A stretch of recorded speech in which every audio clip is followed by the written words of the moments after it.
Bitwit's coverage of Computex 2019 is brought to you by Fantex, Cooler Master, Gigabyte, Enermax, Team Group, NZXT, and Corsair. To learn more about our sponsors, click on the links below. This is the Bitfenix Sabre. They actually have it on a bit of a pedestal here, so I can't really get too close. Maybe I'll get some B-roll up close later. But as you can see here, don't mind that magnetic cover. That's not actually stock. So what you see here is a relatively closed-off front panel, which I'm not so hot about. I think there is some intake strips just on the sides there, on either side. But remains to be seen how effective that's really going to be. I also can't really tell how close the front panel is to the front fans, hopefully not too close. RGB strips on the front. There are some LED hotspots, but they've reassured me that that is going to be fixed and smoothed out for the final product. You can also see we've got a 240mm radiator option at the top, 360 at the front, power supply basement. This is they're targeting this at around $89 US, so not too shabby actually. The sub $100 market is full of options now. We'll see how this competes when it finally launches later this year. I'd be much more interested in something like the Nova Mesh or the Nova Mesh TG, which has a full mesh front panel for unimpeded airflow. This is what we're talking about here. I also kind of like how the plastic framing on the inside has been sort of stylized because they know that you're going to be able to see whatever structural integrity is required in here. So it actually doesn't look too bad. I mean, depending on who you ask.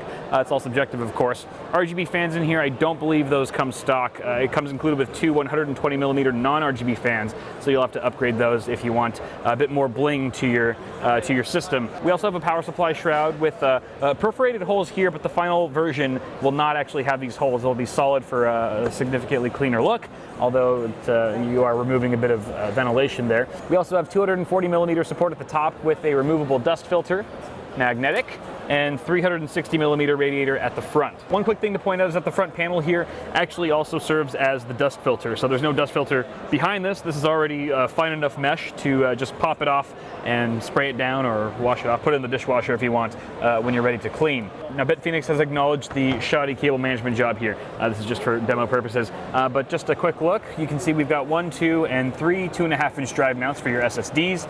A nice big power supply basement with hopefully enough room to store the bulk of the cables you see here. There's also a hard drive cage down here for 2 3.5-inch drives. You can see here at the front we actually do have quite a bit of space for a radiator, so you could easily do a push or pull configuration. If you pull the front panel off, you actually do have room for fans on top of this frame. So you could actually do a push-pull right here, and you wouldn't really be affecting airflow because, again, full front mesh. So it could be literally a couple millimeters away from this front panel and you would still get pretty decent airflow coming through. You've also got your choice of black or white. Here it is, sort of an empty shell, no parts installed. I kind of like the white. Looks pretty nice. Of course, it's going to reflect that RGB lighting very nicely if you actually cram any in here. And the pricing is also very competitive. So for the non-tempered glass that just comes with a solid panel, $59. Not too bad, and then $10 more, so $69 US if you want to go TG. This is the Dawn TG, and it's a complete prototype right now, so this is all subject to change. Just really quick on the inside, looks like 360 at the front, 240 at the top.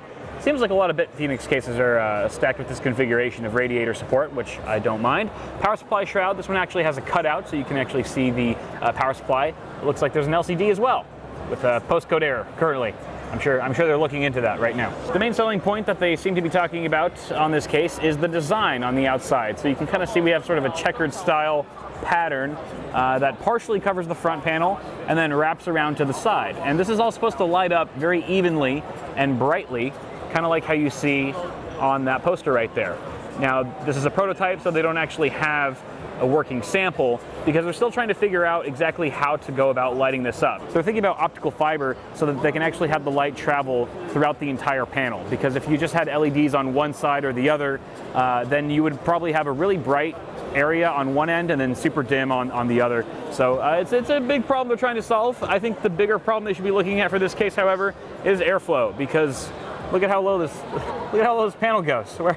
Where is it getting intake from? Oh, okay. I guess you've got the side. I just now saw the sides, which is extremely thin, really thin. Okay, so maybe there's a way that they can widen those.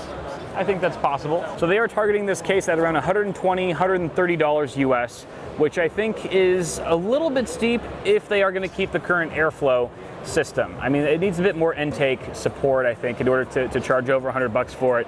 People who are not cramming super hot running components in here, who just really love the way it looks and you know, just can't live without it, I suppose it might be worth it to them. But I think the biggest challenge here for Bitfenix is to find a way to increase the amount of intake, because just from looking at it, I don't even need to review this thing. It looks pretty closed off.